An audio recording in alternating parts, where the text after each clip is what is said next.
The Call of the Wild by Jack London. Chapter 1.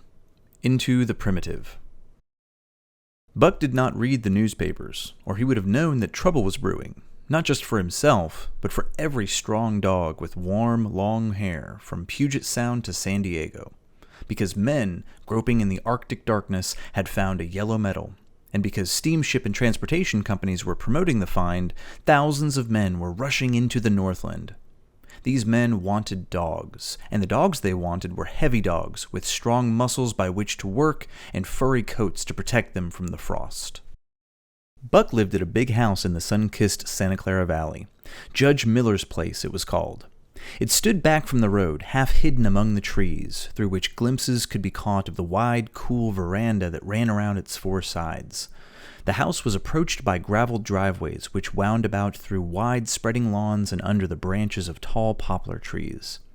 At the rear, things were on an even more spacious scale than at the front. There were great stables where a dozen grooms and boys worked, rows of vine-clad servants' cottages, an endless and orderly array of outhouses, long grape arbors, green pastures, orchards, and berry patches. Then there was the pumping plant for the well, and the big cement tank where Judge Miller's boys took their morning plunge and kept cool in the hot afternoon.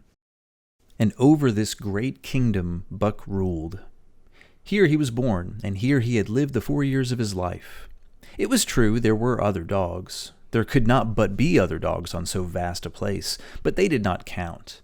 They came and went, resided in the kennels, or lived in the rooms of the house, like Toots, the Japanese pug, or Isabel, the Mexican hairless, strange creatures that rarely put nose out of doors or set foot to ground. On the other hand, there were the fox terriers, a score of them at least, who yelped fearful promises at Toots and Isabel looking out of the windows at them and protected by a legion of housemaids armed with brooms and mops.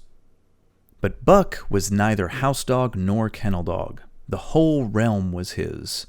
He plunged into the swimming tank or went hunting with the judge's sons. He escorted Molly and Alice, the judge's daughters, on long twilight or early morning rambles. On wintry nights he lay at the judge's feet before the roaring library fire. He carried the judge's grandsons on his back or rolled them in the grass and guarded their footsteps through wild adventures down to the fountain in the stable yard and even beyond where the fields were and the berry patches. Among the terriers he walked arrogantly, and Toots and Isabel he utterly ignored, for he was king over all creeping, crawling, flying things of Judge Miller's place, humans included. His father, Elmo, a huge St. Bernard, had been the judge's inseparable companion, and Buck was likely to follow in the way of his father. He was not so large. He weighed only 140 pounds, for his mother, Shep, had been a Scotch shepherd dog. Nevertheless, 140 pounds, to which was added the dignity that comes with good living and universal respect, enabled him to carry himself in right royal fashion.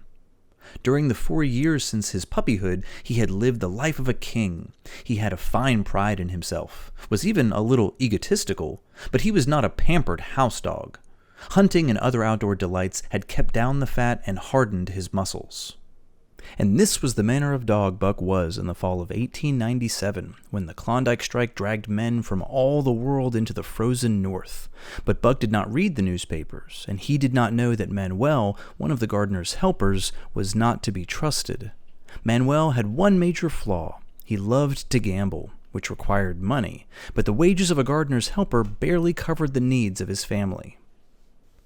The judge was at a meeting of the Raisin Growers Association, and the boys were busy organizing an athletic club on the memorable night of Manuel's treachery. No one saw him and Buck go off through the orchard on what Buck imagined was merely a stroll. And with the exception of a solitary man, no one saw them arrive at the little train station known as College Park. This man talked with Manuel, and money was exchanged between them. "You might want to wrap up the goods before you deliver 'em," the stranger said gruffly, and Manuel doubled a piece of rope around Buck's neck under the collar. "Twist it and you'll choke 'em good," said Manuel, and the stranger grunted in agreement. Buck had accepted the rope with quiet dignity. To be sure, it was an unusual situation, but he had learned to trust in men he knew. But when the ends of the rope were placed in the stranger's hands, Buck growled menacingly.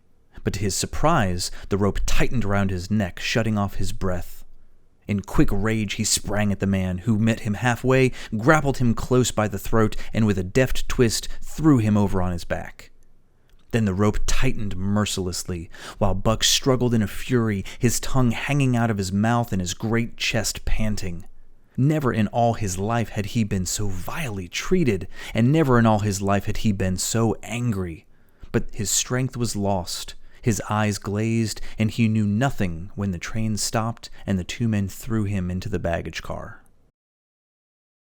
When he woke up, Buck was aware that his tongue was hurting and that he was being jolted along in some kind of vehicle. The shriek of a locomotive whistling a crossing told him where he was. He had traveled too often with the judge not to know the sensation of riding in a baggage car. He opened his eyes, and into them came the anger of a kidnapped king. A man went for his throat, but Buck was too quick for him. His jaws closed on the hand, and he did not relax his bite until his senses were choked out of him once more. "Yep, as fits," the man said, hiding his mangled hand from the baggagemen who had been attracted by the sounds of struggle. "I'm taking him up to the boss in Frisco. A dog doctor there thinks he can cure him." In the back of a saloon on the San Francisco waterfront, the man spoke to the saloon keeper.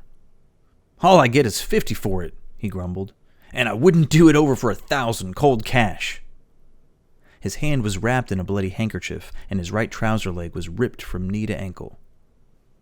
"How much did the other mug get?" the saloon keeper demanded. "100, was the reply. "Wouldn't take a penny less, so help me." "That makes 150, the saloon keeper calculated. "And he's worth it." The kidnapper undid the bloody wrappings and looked at his lacerated hand. "If I don't get rabies." Dazed, suffering intolerable pain from throat and tongue, with the life half choked out of him, Buck attempted to face his tormentors. But he was thrown down and choked repeatedly till they succeeded in filing the heavy brass collar from off his neck. Then the rope was removed, and he was flung into a cage-like crate. There he lay for the remainder of the night, nursing his wrath and wounded pride. He could not understand what it all meant. What did they want with him, these strange men? Why were they keeping him locked up in this narrow crate? He did not know why, but he felt oppressed by a sense of impending danger. Several times during the night he sprang to his feet when the shed door rattled open, expecting to see the judge, or the boys at least, but each time it was the face of the saloon keeper that peered in at him by the sickly light of a candle. And each time the joyful bark that trembled in Buck's throat was twisted into a savage growl. But the saloon keeper left him alone, and in the morning 4 men entered and picked up the crate. More tormentors, Buck decided, for they were evil-looking creatures, ragged and unkempt, and he stormed and raged at them through the bars. They only laughed and poked sticks at him, which he bit with his teeth until he realized that was what they wanted. He lay down sullenly and allowed the crate to be lifted into a wagon. Then he, and the crate in which he was imprisoned, began a passage through many hands. Clerks in the post office took him. He was carted about in another wagon. A truck carried him, with an assortment of boxes and parcels, upon a ferry steamer. He was trucked off the steamer into a great railway station, and finally he was put in a mail car. For 2 days and nights this mail car was dragged along at the tail of shrieking trains, and for 2 days and nights Buck neither ate nor drank. In his anger he growled at the men who came to him, and they teased him. When he flung himself against the bars, quivering and foaming at the mouth, they laughed at him and taunted him. They growled and barked like dogs, flapped their arms and yelled. It was all very silly, he knew, but his outrage and anger grew. He did not mind the hunger so much, but the lack of water caused him severe suffering and increased his wrath to fever pitch. He was glad for one thing: the rope was off his neck. That had given them an unfair advantage, but now that it was off, he would show them. They would never get another rope around his neck. Upon that he was resolved. For 2 days and nights he neither ate nor drank, and during those 2 days and nights of torment he built up an anger that would erupt on the first person he could reach. His eyes turned bloodshot, and he was transformed into a raging fiend. So changed was he that the judge himself would not have recognized him, and the men handling him breathed with relief when they bundled him off the train in Seattle. 4 men gingerly carried the crate from the wagon into a small, high-walled backyard. A stout man with a red sweater came out and signed the book for the driver. That was the man, Buck thought, the next tormentor, and he threw himself savagely against the bars. The man smiled and brought out a hatchet and a club. "You ain't gonna take him out now, are you?" the driver asked. "Sure," the man replied, driving the hatchet into the crate to pry it open. There was an instantaneous scattering of the 4 men who had carried it in, and from safe perches on top of the wall they prepared to watch the performance. Buck rushed at the splintering wood, sinking his teeth into it, surging and wrestling with it. Wherever the hatchet fell on the outside, he was there on the inside, snarling and growling, as furiously anxious to get out as the man in the red sweater was calmly intent on getting him out. "Now, you red-eyed devil," he said, when he had made an opening big enough for the passage of Buck's body. At the same time, he dropped the hatchet and shifted the club to his right hand. And Buck was truly a red-eyed devil, as he drew himself together for the spring, hair bristling, mouth foaming, a mad glitter in his bloodshot eyes. Straight at the man he launched his 140 pounds of fury, charged up with the anger of 2 days and nights. In midair, just as his jaws were about to close on the man, he received a shock that rocked his body and brought his teeth together with an agonizing crunch. He flipped over, landing on the ground on his back and side. He had never been struck by a club in his life, and he did not understand. With a snarl that was part bark and more scream, he was again on his feet and launched into the air. And again the shot came and he was brought crushingly to the ground. This time he was aware that it was the club, but his madness knew no caution. 12 times he charged, and each time the club broke the charge and smashed him down. After a particularly fierce blow, he crawled to his feet, too dazed to rush. He staggered about, the blood flowing from nose and mouth and ears, his beautiful coat sprayed and flecked with blood. Then the man walked to him and deliberately dealt him a frightful blow on the nose. All the pain he had endured was as nothing compared with the agony of this. With a roar that was almost lion-like in its ferocity, he again hurled himself at the man. But the man, shifting the club from right to left, caught Buck by the underjaw, at the same time twisting downward and backward. Buck flipped in the air, then crashed to the ground on his head and chest. For the last time he rushed. The man struck the blow he had purposely withheld for so long, and Buck crumpled up and went down, knocked completely senseless. "He's no slouch at dog breaking, that's what I say," one of the men on the wall cried enthusiastically. Buck's senses came back to him, but not his strength. He lay where he had fallen, and from there he watched the man in the red sweater. "Answers to the name of Buck," the man said aloud, quoting from the saloon keeper's letter which had come with the crate. "Well, Buck, my boy," he went on in a genial voice, "we've had our little fight, and the best thing we can do is let it go at that. You've learned your place, and I know mine. Be a good dog, and all will go well. Be a bad dog, and I'll whack the stuffing out of you. Understand?"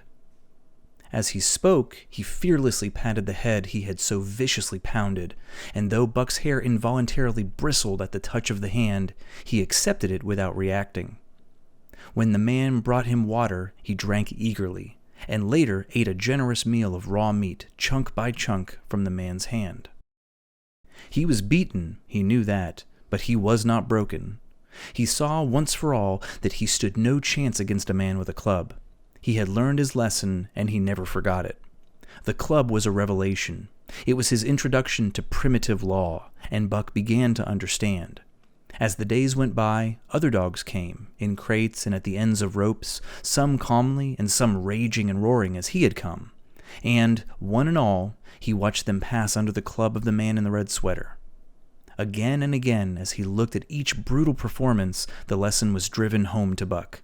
A man with a club was a lawgiver, a master to be obeyed, though not necessarily loved. Of this last feeling Buck was never guilty, though he did see beaten dogs that fawned upon the man and wagged their tails and licked his hand. Also, he saw one dog that would neither be calmed nor obey, killed in the struggle for mastery. Now and again men came, strangers who talked excitedly to the man in the red sweater, and at such times that money passed between them, the strangers took one or more of the dogs away with them. Buck wondered where they went, for they never came back. But Buck was afraid of what the future might hold, and he was glad each time when he was not selected. Yet his time came, in the end, in the form of a little man who spat broken English and many strange sayings that Buck could not understand. "Sacre dam!" he cried when his eyes lit upon Buck. "Dat one damn bully dog, eh? How much?" "300, and a steal at that," was the quick reply from the man in the red sweater. "And seeing this government money, you ain't got no kickback, eh, bro?" Perot grinned. Considering that the price of dogs had skyrocketed because of the demand, it was not an unfair price for such a fine animal. Perot knew dogs, and when he looked at Buck, he knew that he was 1 in 1,000. 1 in 10,000, he commented mentally. Buck saw money pass between them, and was not surprised when Curly, a good-natured Newfoundland, and he were led away by the man. That was the last he saw of the man in the red sweater, and as Curly and he watched Seattle grow smaller from the deck of the narwhal, it was the last he saw of the warm Southland. Curly and he were taken below by Perot and turned over to a man called Francois. Perot and Francois were a new kind of men to Buck, and while he developed no affection for them, he nonetheless grew honestly to respect them. He speedily learned that Perot and Francois were fair men, calm and impartial in administering justice, and too wise in the way of dogs to be fooled by dogs. On the narwhal, Buck and Curly joined 2 other dogs. One of them was a big snow-white dog named Spitz.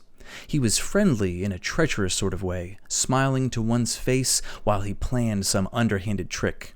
For instance, Spitz stole from Buck's food at the first meal, but as Buck sprang to punish him, the lash of Francois's whip sang through the air, reaching the culprit first, and nothing remained to Buck but to recover the bone. That was fair of Francois, Buck decided, and the half-breed began to rise in Buck's mind. The other dog, named Dave, kept to himself and avoided the others. He was a gloomy, sad fellow, and he showed Curly plainly that all he desired was to be left alone, and further, that there would be trouble if he were not left alone. Dave ate and slept, or yawned between times, and took interest in nothing, not even when the narwhal crossed Queen Charlotte Sound and rolled and pitched and bucked in the waves. When Buck and Curly grew excited, half wild with fear, he raised his head as though annoyed, glanced at them, yawned, and went to sleep again. Day and night the ship throbbed to the tireless pulse of the propeller, and though one day was very like another, it was apparent to Buck that the weather was steadily growing colder. At last, one morning, the propeller was quiet, and the narwhal was filled with an atmosphere of excitement.